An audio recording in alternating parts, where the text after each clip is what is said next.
दोस्तों, संयुक्त राष्ट्र संघ ने वर्ल्ड हैप्पीनेस रिपोर्ट 2022 जारी कर दी है। सबसे प्रसन्न देशों की इस सूची में टॉप 10 देश हैं Finland, Denmark, Iceland, Switzerland, Netherland, Luxembourg, Sweden, Norway, Israel और न्यूजीलैंड। जबकि 146 देशों की इस सूची में अफगानिस्तान को सबसे अप्रसन्न देश बताया गया है। वैसे आपको जानकर हैरानी होगी कि भारत को इस सूची में 136वां स्थान मिला है, जबकि उसके पड़ोसी देशों में नेपाल को इस लिस्ट में 84, बांग्लादेश को 94, महंगाई से त्रस्त पाकिस्तान को 121 और दिवालिया होने की कगार पर खड़े श्रीलंका को 127वां नंबर प्राप्त हुआ है। ऐसे में सवाल उठता है कि क्या कारण है जो भारत को इस सूची में इतना नीचे रखा गया है। कहीं इसके पीछे कोई षड्यंत्र तो नहीं है। आइए इसकी पड़ताल करते हैं।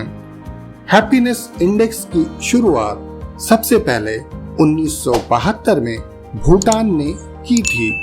उसने धन, आराम और आर्थिक विकास जैसे अन्य कारकों पर प्रसन्नता को प्राथमिकता देकर इसकी शुरुआत की थी।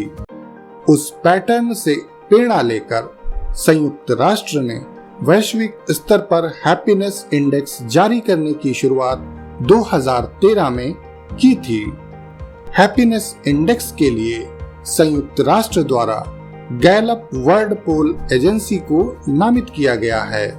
यह एजेंसी सभी देशों में 1000 से 3000 लोगों के मध्य सर्वे करती है, जिसमें 6 बिंदुओं पर जानकारी ली जाती है। इस डाटा को 0 से 10 के स्केल पर मार्क्स दिए जाते हैं और उसी के आधार पर हैप्पीनेस इंडेक्स तैयार होता है। इस सर्वे में लोगों से पूछा जाने वाला सबसे पहला सवाल है कि यदि आप मुसीबत में थे तो क्या आपके किसी रिश्तेदार या दोस्त ने आपकी मदद की थी। दूसरा सवाल चुनने की आजादी से संबंधित है। यह प्रश्न करियर की पसंद, धर्म को मानने की इच्छा, उसके द्वारा खाए जाने वाले भोजन, उसके द्वारा पहने जाने वाले कपड़े आदि पर आधारित है।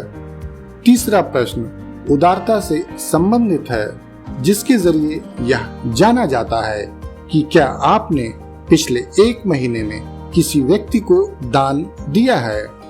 सर्वे का चौथा सवाल भ्रष्टाचार से संबंधित है, क्योंकि देश में भ्रष्टाचार का न होना हैप्पीनेस को दर्शाता है। इसी तरह 5वां सवाल लोगों की क्रय शक्ति समानता यानी जीडीपी और 6ठा सवाल स्वस्थ जीवन की प्रत्याशा से संबंधित है। इस प्रकार हम कह सकते हैं कि संयुक्त राष्ट्र स्थायी विकास उपाय नेटवर्क स्वस्थ जीवन प्रत्याशा, प्रति व्यक्ति जीडीपी, मुसीबत के समय में सामाजिक समर्थन, कम भ्रष्टाचार और उच्च सामाजिक विश्वास, समुदाय में एक दूसरे की देखभाल की प्रवृत्ति और जीवन के महत्वपूर्ण निर्णय लेने की स्वतंत्रता जैसे बिंदुओं के आधार पर किसी भी देश की खुशहाली का स्तर तय करता है। तो दोस्तों, आपको दुनिया भर के देशों की खुशी को नापने का यह पैमाना कैसा लगा? कृपया अपने कमेंट के द्वारा हमें जरूर बताएं।